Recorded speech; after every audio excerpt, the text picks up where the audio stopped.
Sorry, Um, I know I'm no, no, you're too doing wound great. up. No, you're doing wonderful. Um, okay, soon after Carol Burnett, did she try to revive the Carol Burnett show as We such? did. We did a variety show, a ill-conceived variety show that the writers, the producers, nobody knew who Carol Burnett was, and they tried to make her into somebody she wasn't. The material wasn't good.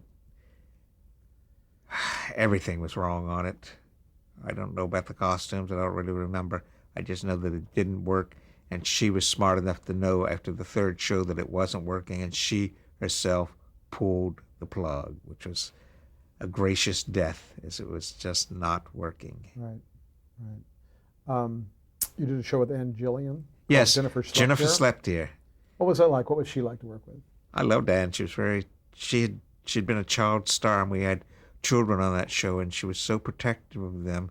And I remember at one point I was playing with the little girl to try to entertain her, and Anne said to me, "You shouldn't distract her. She's here to work. Don't distract her." I said, "Well, she seems so bored." She said she should concentrate on what she's doing, but very sweetly.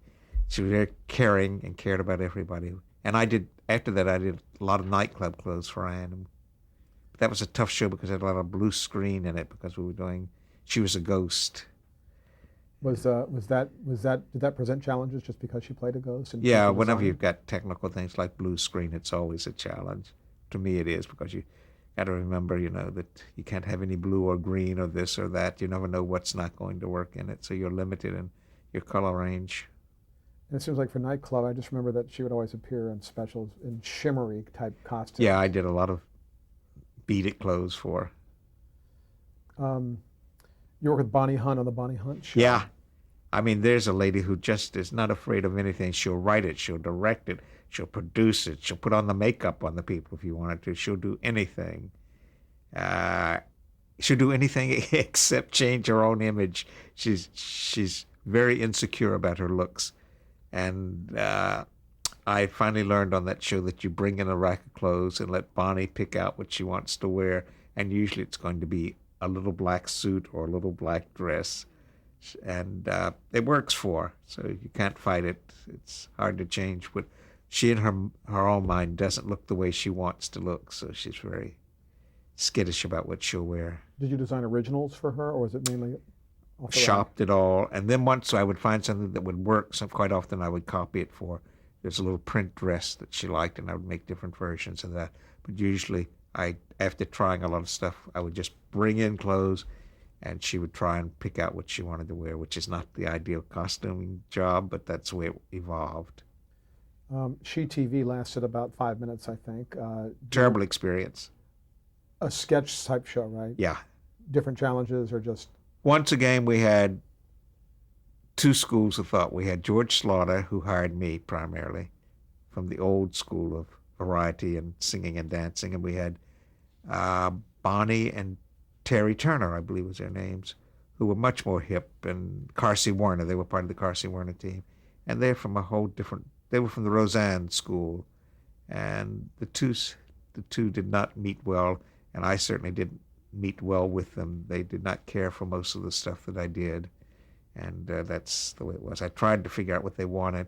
Also, they had that system where they would assign one of their writers to okay all of the clothes. So no matter what I came up with, it wasn't what they had in mind, and it was in constant change, constant flux. And it got to the point where I was just happy to get clothes on people.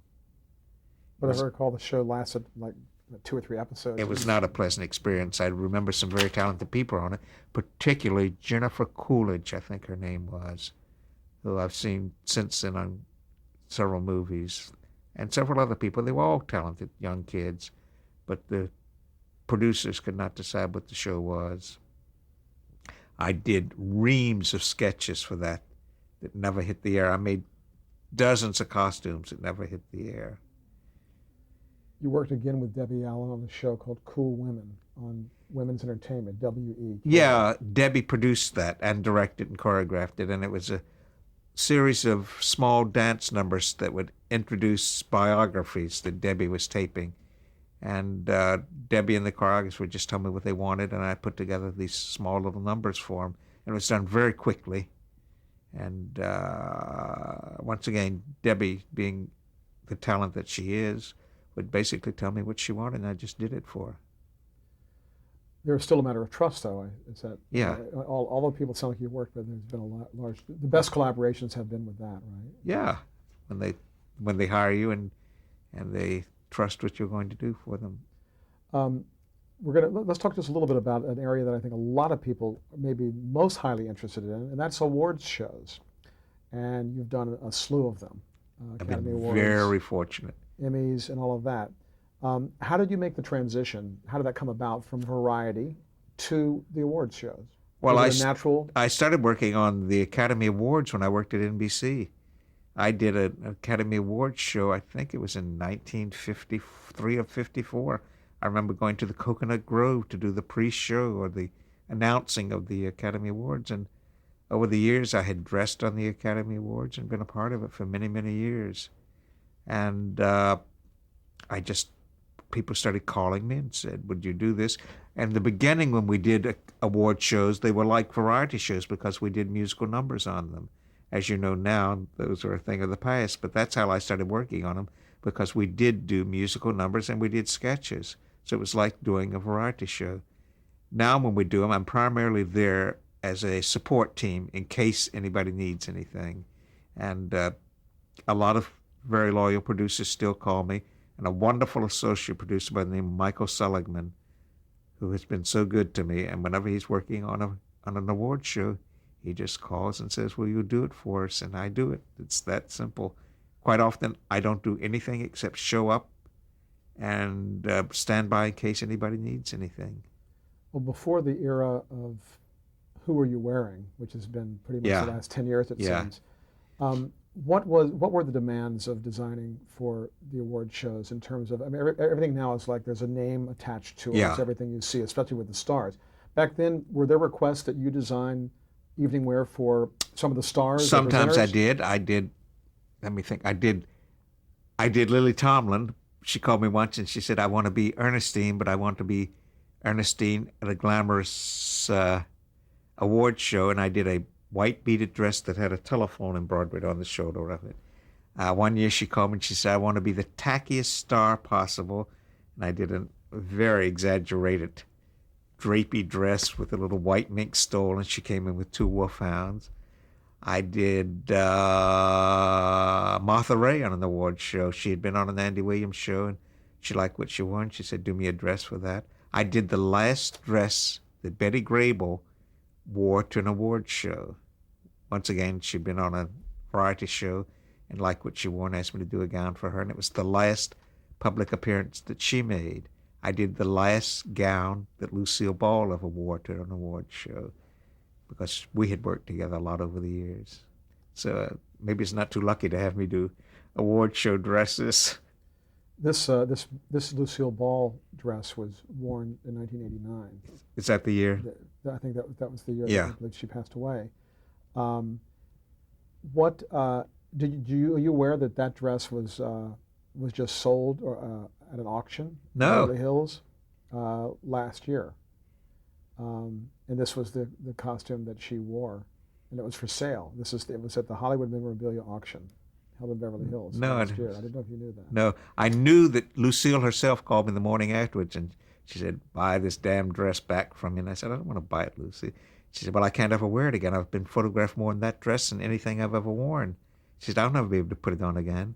And then some woman did call me a few weeks later and said that she had bought the dress and asked me for a letter of authenticity to go along with it. So I guess that was it. It's funny because you talk about the lives of these costumes. You mentioned that before. Yeah. Was it common for an actor or a star to buy or to be given the dress that they might be that you might have designed for them for an award show? In the days of the NBC years, we were not allowed to give costumes away. All the clothes belonged to NBC. Here on film, I'll be very honest with you and tell you that many a time I spirited a dress away and gave it to the actress because I thought it was so special for her that she should own it. But I was theoretically not allowed to. Tallulah Bankhead got all of her clothes from that show. And she said, I'm stealing them. And I said, no, I'm giving them to you. She said, no, you don't understand. They'll mean more if I steal them. 36, 36, 36. Yes. What was Lucy like? The first time I met Lucy, I was frightened to death. Roy Aguiar was doing a Danny Thomas show, and he had to fly out to New York, and he had done Lucy, and he said, you have to cover the show for me. And I said, okay. And I went into the dressing room. I had to tie a bow in her hair. And I went in and I tied the bow. I introduced myself, and I tied the bow. And she looked at me and she said, is this the way it's supposed to look? And I said, yeah. She said, okay, just checking. And from that moment on, we were fine. I'm sure if I had really hesitated, I would have been dead meat. From that point on, we were terrific. And she, once again, was terrifically loyal to me. When she would do the Bob Hope show or do anything else, it was in her contract that I would design her clothes for it. So I did a lot of clothes for Lucy. And for Lucy Jr., I did clothes. So it's like you pass that little test and yeah. smooth sailing. Yeah, be strong and you can make it. Did you also design for the kind of glamour girls who would come out with the Oscars and the awards and help assist I at the can't podium? say I designed. I always borrowed or bought clothes for them, but that's the trophy ladies. The trophy ladies. And usually they do not want you to spend money on that. So I would buy clothes or I would borrow clothes. Quite often I borrowed clothes from Bob Mackey's line, or I would there's a firm called Tadashi that was kind enough to loan me clothes over the years. I always like to keep those ladies as part of the scenery. I don't like for them to be more than anybody on stage. It's my philosophy on it. Other people may disagree, but I don't think they should detract from any lady who's on stage. That's why I never put them in color, because if they're in red and a lady comes on stage in a red dress, there is a conflict. Whereas if they're in black and a lady comes in a black dress, it really doesn't bother you. So they're part of the scenery for me. Well, you must have read my mind, because my next question was going to be that about if they was there actually a dictum about them not outshining the winners, but you said it was my own philosophy. philosophy on it. And I've worked on the Academy Awards when I've worked with other designers, and I always give them that philosophy, and quite often they agree. A couple of times they haven't. They've made them quite flashy, but that's their version of it. What about costume changes? I know that there are shows where there are a costume change at every break, and with just from a technical or a practical standpoint, did you ever have doubles of costumes for men or women because they might have just simply sweat in them? Not in live television. I never did doubles on anything. The few times I've done, been involved in any kind of filming, I have done doubles. I did a show with an actress by the name of Stephanie Ferrisy, and his name on it was called Dick and Tracy. I can't think of his name suddenly. Heavy-set, terrific actor. Anyway, I remember having to do doubles for her because of various plot things that she was involved in, but usually it's just in live shows, it's one costume. So were stars and performers expected to, once they had a costume, that they would stay with that costume? Yeah. Were there ever any problem? I mean, I'm talking about, if someone might have been overweight or had just a perspiration problem. Were there any of those kind of technical things you had to worry about? Well, we always used to keep a hairdryer around. If somebody had perspiration problems, you'd try to dry it out and do quick makeup cleanups and all. The dressers usually take care of all of that. I've become very grand now. The dressers take care of it. I don't have to worry with that. What do you think about the attention to dresses, Oscar, gowns and all that today? Where it's, I mean, maybe Joan Rivers helped that along. Yeah. Even though she was famous, she's been famous for, some of her misinformation on the red carpet. She might have coined the phrase, "Who are you wearing?" Yes. What do you think about that? That attention? Well, I think it's another element of excitement. I think people are interested in what they wear. When I started working on the Academy, Edith Head was in charge of what everybody wore. And there was a studio system, and most of the time the studios would loan or do a dress for the leading lady who was going to show up. And then as it evolved, the studio system broke down. The clothes had to come from somewhere. The publicity people contacted the big designers who were more than eager to get their name out there, and that's how all that started. It was an economics problem. The Academy Awards wasn't going to pay for a dress for the star. So the star's publicity people contacted Versace, Yves Saint Laurent, or whoever to provide the dress for credit. I think one of the most famous Oscar, I don't know whether to call it a gown, a dress, or a costume, was Cher. Yes. Were you there then? Were you at that? Did you have I involved dressed in that? her in that. I dressed her, and I went up to the house and dressed her in it. Yes, yeah. Was there, you said how willing she was to take chances. Was there any hesitation with that costume because it was so outrageous? I can't remember what she used to have trick phrases she would give to Bob, like Road Warrior meets Tammy, and she would throw this out to him, and that's what she wanted to look like. I don't remember what this one was, how they came up with it, but whatever it was, it certainly created a stir. Right, wrong, or indifferent, it did create a moment of interest. And as Don Amici said years later, when they said, "Did you feel upstaged?" he said, "I would have never been photographed winning my Oscar if it hadn't been for Cher standing next to me." That's great. It's a great comment. I want to throw out a couple of names that we haven't mentioned yet, Okay. but people you've worked with. A lot of these we have actually talked about. But Barry Manilow, Yeah. what was your experience like with him, working with him? I don't remember whether I was hired first to do his television show or do his nightclub work, but I worked with him for a good 15 years. And Barry was terrific. The only problem I had was Barry, that once again, he always wanted to be somebody other than he was. He didn't particularly care for his body, and he would look at the sketch and say, "But I don't look like the sketch." I said, "Yeah, but you look like Barry." But he liked what I did for him, and we had a good time together. And I just simply burned out at one point and said, "I can't do it anymore." But I did a lot of clothes for him. Did you have to take in consideration when you were designing for him his physicality when he was performing? Barry had he loved to have wide shoulders.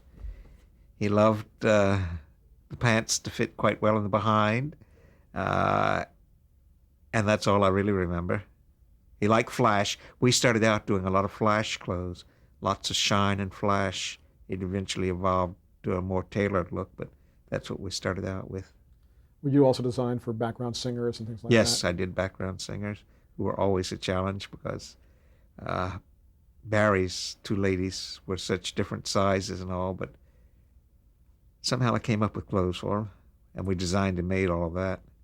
And I did his specials as well as his nightclub tours. On specials, was there a particular concern for like what musicians were dressed in as opposed to on the road where they could kind of wear more casual things? I had a concern, but usually on specials, quite often we just did black on the musicians, so they faded away. You weren't aware of them. Bobby Vinton. Yeah. What you did specials with him? I did one special with Bobby's all I ever did, and he had a definite look that he wanted, and that's what we did. He wanted his full sleeve satin shirts, and that's basically what we did. And then I made a couple bright color suits, I think, for him during that time. Did he wear vests or brocade or something? I seem to remember. I think so. I don't really remember that much about it, but he was very definite about his look. He didn't want to be what was current. He wanted what people were used to seeing him in. I remember wide lapels. And things. Yeah, I'm sure that was the era. What about Suzanne Summers? Suzanne's terrific. I was hired to do Suzanne's first nightclub act, and I don't know why I was hired. I really don't. And she wanted to be glamorous, and she wanted to be sleek, and she wanted to be svelte, and she had a terrific figure, and she was just a joy the whole time. And then I designed a lot of nightclub shows for her. We did 3 or 4 musical specials that went to Germany with her. Just had a good time with her. Was she a chance taker too? I mean, I remember seeing her in a lot of kind of outrageous, costumes, but maybe not out there as much as Cher. No. What was her sort of attitude in that experiment? She wanted to look good and she wanted to look glamorous, but we didn't. I think she would like to have worn all of the outrageous headdresses and all, but we tried a couple times and you couldn't find Suzanne in there. Suzanne looked best when you knew that it was Suzanne, always Suzanne. Whereas Cher, you didn't care if you found Cher in there or not. You knew she was behind it. But Suzanne, you needed to make sure that Suzanne was in the front and the gown was secondary. You work with so many stars. Did you find there was one kind of key to making a collaboration a success? They were there to look good, and they basically wanted you to help them look good. That was it, and that's been basically the guide to it all. What's been the most enjoyable thing about working with major stars when you're designing for them? I'm still starstruck, and I just love meeting these people, and I like when they're happy with what I've done. I did a show with a wonderful actress by the name of I'll come back, Little Sheba. I can't remember her name now. Dramatic actress. Doesn't matter. And I had a hard time coming up with something for her. She had to do Shirley Booth? Shirley Booth. Okay. And I did a gown, and it took a while. We finally got something that was right for her. And at the end, she called me into the dressing room, and I thought she was going to ask for the gown. And she said, there's something I'd really like to ask you for. And I said, sure. She said, I'd love to have that dressing gown that I used. It was a little robe that I'd pulled from stock for her. I thought she was going to ask for the glamorous gown that I'd made for her, but she wanted the little cotton robe that I'd bought for her. But anyway, she was happy at the end. What's been, what would you say are your most successful collaborations? I don't know. I really can't say. I mean, there's shows that certainly, I think Mama's Family was a great look that I established for it, and a very successful look that worked for it. Sonny and Cher was probably the most exciting thing I've ever worked on. It's the rest of them, I just enjoyed working. I really love working and hope to continue doing it. How about favorite collaborations? Any that really just stand out? You mean with stars? Yeah. Well, the ones that have been, lifetime friendships, like Marie, like Cher. Suzanne Summers called me. I haven't worked with her in years. And she called me the other day for a couple things she needed for a tour she's doing. And I didn't talk to her originally. I talked to Alan, and afterwards she called and she said, it's just so lovely to be working with you again. Well, that's very rewarding after all these years, that she still feels that way. On the award shows, were there any really spectacular costumes that you designed, or things that really stood out for you that got a lot of attention? When we did those big numbers, I really didn't. I was the assistant to either Bob or Ray, and they were so spectacular. Bob Mackey or Ray Aguian, okay. And they were so spectacular. We did them. You were given a format to do it in, and we did a lot of clothes, and those dancers changed clothes sometimes 8 times during that 4-minute musical number, and there were just a lot of production, and they were all incredible looking. I don't know what they would look like today if you run them, but in my mind they looked incredible, and they were spectacular, and I thought they were an interesting element to the show. People now feel they get in the way of the show, and I can understand that. That's why we don't do them anymore. What about the suits for the hosts? Were you involved in those too? Not really. Anytime I've worked with Billy Crystal, which has been a lot, Armani, Mr. Armani himself, the maestro, comes over to personally fit Billy. He's enamored of Billy. He loves him. And he'll do three tuxedos for him, and Billy will choose the one he wants to wear. And I'm entrusted to make sure that Billy looks right. I've always dressed Billy on that show. We have a little superstition, the way I tie his tie for him, the way I put it all together. He's one of the few people I know does not have an entourage around him when we do that show. Billy is there alone. The writers are there for him, but Billy is in the room by himself. It's quite a remarkable situation. You're still working. Yes. What are your current projects?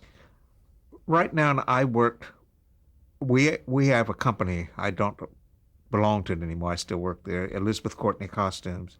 I go in every day. They give me a list of fabrics that they need. I go out and shop for the fabrics for them. That's basically what I'm doing these days. I also, whenever somebody calls me, I just got called last week to do the Emmy Awards because of Michael Seligman. I'm also doing something called the Teachers Award, which is probably the most rewarding show that I've ever done. It was televised. This year they're not televising, which upsets me, but they still want me to come in and dress all these teachers for the evening. There are probably 30 teachers who are up for the Teacher of the Year award, and part of their deal is that they get a gown for the evening, and I dress all these ladies, and it's just incredible. I mean, they all come in with basically the same story. This is not something that I ever wear, but I want to wear it tonight. It's like Cinderella time for them. And you meet all these ladies and gentlemen, and it's just terrific. I have the best time on that show. I shouldn't put it on film, but I would do it for nothing if they asked me. But fortunately, they still paid me to do it. I'm just sorry that Disney does not show it on the air anymore. I agree. I'm fortunate enough to have worked on that show too. I did several profiles of the teachers, but Oh, I always refer to it as the Oscars for teachers. I just think it's such a terrific idea, and why it can't at least be on PBS or somewhere, I don't know. I'm sure it's money. What am I saying? Mm-hmm. Yeah, you're right, because it used to be on the Disney Channel and it's been floating around. Yeah. I love hearing that it was rewarding. I have heard from those people over the years.